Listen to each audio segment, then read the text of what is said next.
We got a bunch of fun stuff to talk about. We're gonna do a little bit of complaining about this mode right here, the LSGTB. That's right, the light side Geonosis territory battles. Pretty much terrible. Not a fan. We're gonna talk about the new Galactic Legends because they can't use Hero's Journey or Legendary or Epic Confrontation because they've made commitments to the community they're not going to be able to keep. So they're going to have to call it something different, called Galactic Legends. I'm okay about this. Looks like it's not coming out for a couple months. We've got Grand Arena coming out in a couple days, and we're also going to get the kit reveal for Camcorder Dude, Resistance Hero Poe. Is it just me? He almost looks like he's got a camcorders out, like he's getting ready to do up like a private shoot, or maybe he's like a safari. I don't know, man. This guy makes me laugh. Anyways, let's talk about this. LSGDP, not a fan. And boy, I just don't know about this game mode. My main problem is that they talk over here in this post right here, some intended fixes, some bugs in the game. They don't talk about this one right here where ARC Trooper is required to go into the 5th slot. And basically right now 5s is bugged. And if you do not put 5s in the 5th slot, his sacrifice ability will not work correctly, which means that this entire combat mission is just not doable currently. And what this means to me is that this whole entire light side Geonosis territory battles was not intended for us to be able to complete even with fully 7 relic characters. They didn't bother to play test it. They didn't bother to fix it. They didn't tune it to 7 relic. It's tuned for something else. Some other level of progression that will immediately devalue our entire rosters unless we invest hundreds, if not thousands of dollars to keep up with our competitors. So not a fan of this mode solely because of this evidence right here that it's not designed to be beaten. Clearly it's bugged. It was not play tested or is designed to be work unless they have a build where their version works and ours doesn't. So let's talk about the state of the galaxy, and this is kind of interesting. This comes from Top Hat. The year is 2020. We have another exciting year of Galaxy of Heroes planned for you. We're getting back to the holidays and want to discuss Galactic Legends. That's right. This is not a legendary character. This is not a Hero's Journey character. This is not an epic confrontation. We're going to call it Galactic. Why? Why should we call it Galactic Legends? Because we can. I believe they've made a lot of commitments to the community on predatory practices where they said they weren't going to do things inside of the events that were titled as before, and they can sidestep those promises made to the community by calling it something different. And I do believe that it is going to be different. Shortly before the release of Star Wars: The Rise of Skywalker unveiled a new type of character, Galactic Legend. You know, you've asked me when, where, what, and how. We're going to start pulling back the curtain. I believe there is a bit of a disconnect here with the releasing on this because they took a month off. And when you take a month off when the largest movie of the Star Wars, the finality of the Star Wars saga, and you take the entire month off, yeah, there's going to be a disconnect. Galactic Legends will be both a new type of character and a new type of event with a very different structure than our previous entries. Okay, cool. I like new stuff. Over the next 2 months, we'll gradually revealing the units required to activate the event. So it's going to come in March. In March, the last batch of requirements will be revealed, and later that month, the events will become playable.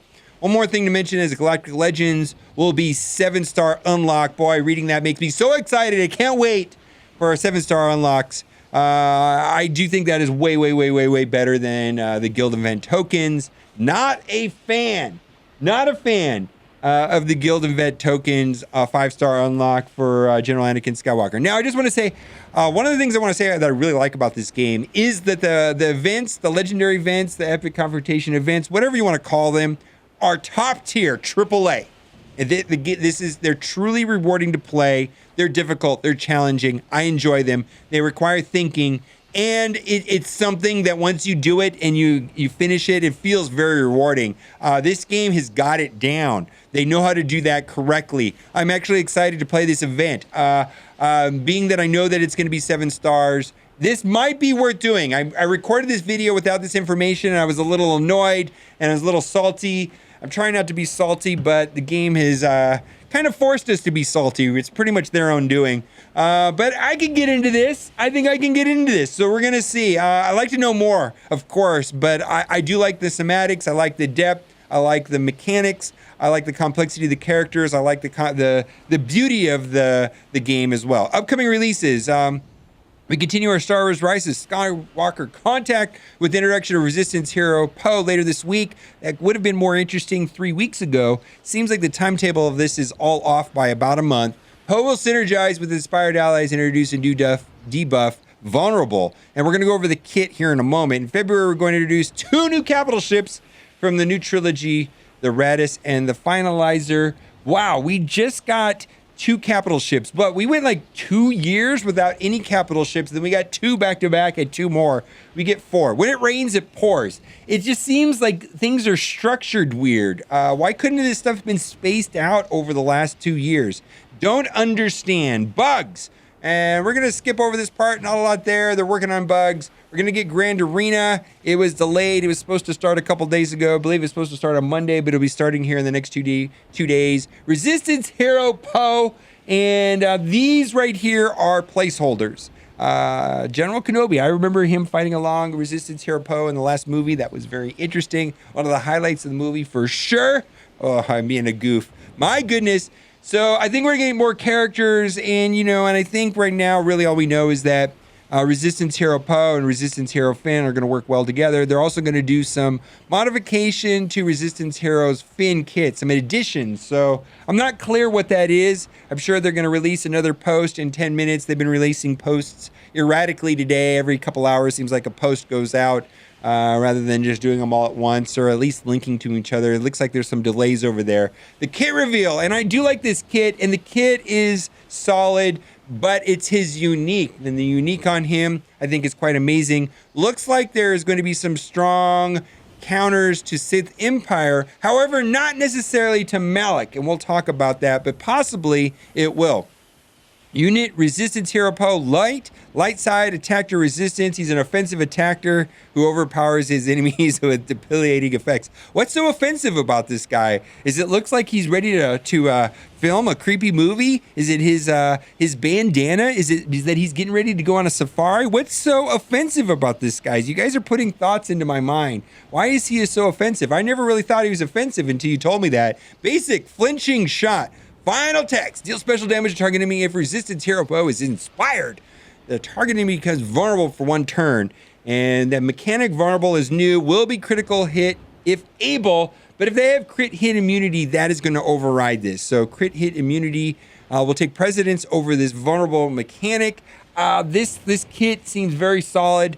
Makes my mind explode with some of the possibilities on how it's going to play out. Epic Onslaught, cooldown of 3, deal special damage to target enemy and inflict daze and stagger. Daze is amazing. Stagger is even more amazing. If you can double tap right here, and that'll knock down their turn meter. If they have almost 90% turn meter, they're about ready to take a turn, you can do this and knock the down. You really can control the opposing team over there. Very interesting to me. If Resistance Hero Poe is inspired, he also inflicts 3 damage over time, debuffs for 1 turn. When I first read that, I was like, oh, is there going to be some sort of Vader synergy? No, he's pretty much only going to work on light side teams, which is fine. Blaster Bravado, cooldown 3. Check this out. Boy, he is making Kylo Ren unmasked jealous with this ability right here. Deal special damage to target enemy and stun them for 2 turns. Resistance Hero Poe is inspired. Dispel all buffs on them and inflict buff immunity for 2 turns. This ability can't be evaded. And I wasn't able to find the information on what's going to be reworked or added to the other Finn, the new Finn. So it's not clear to me. Spark of Resistance. Now, if you've been kind of tuned out a little bit, this is the part of the kit that you want to pay attention to, because it is exciting. If all of Resistance Hero Poe's allies are light side, so you can't throw him on Sith Empire, you can't throw him on a Darth Vader team, you have to be all light side. I'm okay with this. This allows for some really cool theory crafting without some of the problems that could occur if you just throw him on a Sith Empire team. Enemies lose 5% protection whenever they lose a debuff. Woof! Sith Empire loses that ferocity all the time. They're not going to have any protection. Kind of a big deal. Plus, he has a way of dispelling. But it basically works on them and works, they can clear their effects themselves, or he can clear it with his ability right here. When inspired allies deal damage to an enemy, and he's going to have a way of passing inspired around, they also deal bonus damage equal to 10% of the target's max health, which can be evaded, so that's going to be like Chewbacca. Now, I can think of 3 characters on the top of my head that don't really care about maxed health effects, and that's going to be the 2 Kylos that are in the game currently, and Malik. And Malik is a one-man army, and Malik just does not care. So this kind of reminds me of like the Padme team, and the Padme team basically just slices everything but Malik, right? I mean, that's pretty much the story of Malik. It's hard to get through Malik with the Padme team, but that Padme team can slice through almost anything once it ramps up with the courage and things like that. And this 10% max health kind of reminds me of like a Chewbacca. So that is good. I think this means this team is going to be good against everything but Malik. We will see. I don't know. I'm hoping this is going to be really good. I mean, this gets me excited right here, which can't be evaded. If enemy critically hits an inspired ally, all buffs are dispelled from the enemy at the end of the turn. So there you go. So they lose their protection, and we're going to get all of this. So, woof, I like that. And then this is probably the most important part right here. A resistant Hero Poe is inspired when he uses a special ability during his turn. He can inspire another target resistance ally, so you can get that inspiration to work well with Poe. Poe and Finn, what do you guys think? Are you guys excited about this? I am. We got to see. I want to see how this goes right here.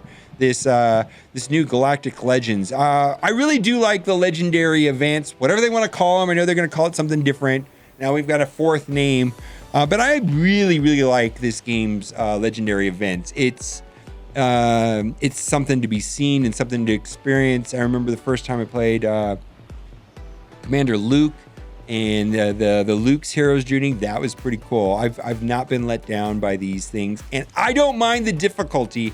I do mind the short notice. I do mind the 5-star unlocks with the guild event tokens, and I do mind the unreasonable cost and entry to the events. But once you're in the event and you're playing in the event, they're great. I love them. All right, guys, we'll leave it at that. And as always, thanks for watching, and leave a like if you agree with anything I said in this video. Bye for now.